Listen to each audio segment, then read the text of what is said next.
हरिया एक किसान था जो अपने पुराने गांव में अपनी खेती-बाड़ी और घर-दार बेच के सुंदरपुर गांव में अपना नया जीवन आरंभ करने आया था। आते ही सबसे पहले वो मुखिया जी के घर पे गया। उसने मुखिया जी को बताया कि उसको सबसे पहले अपने झोपड़ी की मरम्मत करनी है और उसको अपनी झोपड़ी की मरम्मत करने के लिए कुछ मज़दूर चाहिए। मुखिया जी एक बहुत ही कपटी किस्म का आदमी था, जो कि लोगों की संपत्ति को हमेशा लूट-पाट करता था, लेकिन ये बात हरिया को पता नहीं थी। तो मुखिया जी ने कहा कि ठीक है, कल सुबह सवेरे वो उनके 2 आदमी हरिया के घर की मरम्मत करने के लिए भेज देंगे। हरिया अपने घर में ही उन लोगों का इंतज़ार करता रहा। कुछ देर के बाद मुखिया जी के 2 हट्टे-कट्टे आदमी हरिया के घर पे आए। उसके बाद उन्होंने मरम्मत का काम शुरू किया, लेकिन उसमें से एक की नज़र इधर-उधर हरिया के सामान पर थी। जैसे ही दोपहर का टाइम हुआ, वैसे ही दोनों आदमियों ने बोला कि आप हमारे खाने का कुछ प्रबंध करो। हरिया ने बोला कि मेरे पास झोपड़ी में तो कुछ नहीं, मैं इधर-उधर बाज़ार में जाके तुम लोगों के लिए खाना लेके आता हूँ। उन दोनों ने मुंडी हिलाई और जैसे ही हरिया घर के बाहर गया, उन लोगों ने हरिया का सामान ढूंढना शुरू कर दिया। सामान ढूंढते-ढूंढते उन लोगों को हरिया की संदूक मिली। जैसे ही उन्होंने हरिया की संदूक खोल के देखी, तो उसमें बहुत सारे पैसे और कुछ सोने के सिक्के थे, जिसमें कि हरिया की जीवन भर की कमाई थी। वैसे ही दोनों ने संदूक लेके वहाँ से दोनों 9-2-11 हो गए। उसके कुछ देर के बाद जैसे ही हरिया घर पे आया, उसने देखा कि उसकी संदूक नहीं है। हरिया ज़ोर-ज़ोर से रोने लगा, क्योंकि उसमें उसकी जीवन भर की कमाई थी। हरिया तुरंत मुखिया जी के घर पे गया और मुखिया जी के घर पे जाके उसने अपनी आप बीती सुनाई। लेकिन मुखिया जी ने बोला कि अच्छा, उन दोनों ने तुम्हारे साथ अच्छा नहीं किया, बैठो मैं तुम्हारे लिए पानी लेके आता हूँ। जैसे ही मुखिया जी अंदर जाने लगे, उनकी जेब से एक सोने का सिक्का गिर गया। हरिया ने वो सोने के सिक्के को अपने पास लेके इधर-उधर देखा, तो उसकी समझ में आ गया कि वो सोने का सिक्का उसी का है। उसके बाद जैसे ही प्रधान जी पानी लेके आए, हरिया बोला कि अच्छा, तो उन दोनों चोर में आप भी शामिल हैं। मुखिया जी ने कहा कि अच्छा, तो अब तुमको ये सब समझ में आ गया, तो ठीक है। अब मैं तुमको खुद ही बताता हूँ कि ये सब हमारी मिलीभगत है। उसके बाद मुखिया जी ने उन दोनों को कह के हरिया को घर से बाहर निकाल दिया। हरिया रोते-रोते गांव के बाहर चला गया। गांव के बाहर में एक जंगल पड़ता था। हरिया उस जंगल में एक पेड़ के नीचे जाके बैठा और भगवान से बातें करने लगा कि भगवान, अभी मैं क्या करूं?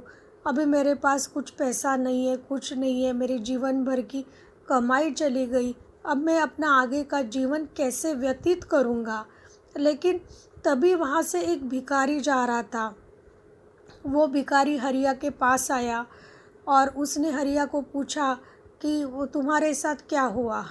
तो हरिया हंसने लगा और हरिया बोला, अभी मेरी हालत बिल्कुल आपकी तरह है। मैं भी पूरी तरह से भिखारी बन चुका हूँ। मेरे जीवन भर की जमा पूंजी हमारे गांव के प्रधान जी ने लूट ली है। तो भिखारी ने बोला कि ठीक है, अभी तुम्हारे पास जितना भी धन है, बिना झिझक तुम पूरा धन मुझे दे दो। दरअसल वो भिखारी हरिया की परीक्षा ले रहा था। हरिया ने थोड़ा देर सोचा और उसके पास जितना भी धन था, उसने सब रुपए भिखारी के हाथ में टिका दिए। तो भिखारी खुश हो गया। भिखारी बोला कि मेरे पास एक सिद्धि है, वो सिद्धि से मैं यदि किसी के पास से कुछ लेता हूँ, तो मैं उसको कई गुना वापस भी देता हूँ। अभी तुमने मुझे धन दिया, तो उसके कई गुना धन मैं तुम्हें वापस देना चाहता हूँ। उसके बाद भिखारी ने एक अनोखी संदूक निकाली और वो संदूक हरिया को दी। उसमें बहुत सारे पैसे थे और उसमें बहुत सारी धन संपत्ति थी।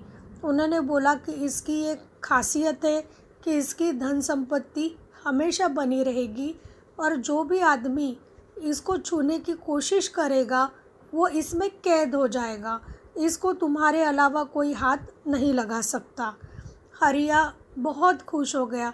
उसने भिखारी का बहुत शुक्रिया अदा किया, भगवान का शुक्रिया अदा किया और वो संदूक लेके अपनी झोपड़ी में आ गया। झोपड़ी में आने के बाद उसको जो धन संपत्ति भिखारी ने दी थी, वो धन संपत्ति की मदद से उसने अच्छी गुज़र बसर करना शुरू कर दिया। उसने छोटा मोटा व्यवसाय शुरू कर दिया और वो राजी खुशी रहने लगा। लेकिन ये बात प्रधान जी को किसी ने बताई और एक दिन प्रधान जी उसका हालचाल जानने उसके घर पे आ गए। प्रधान जी ने देखा तो हरिया रईसी भरी ज़िंदगी गुज़र बसर कर रहा था।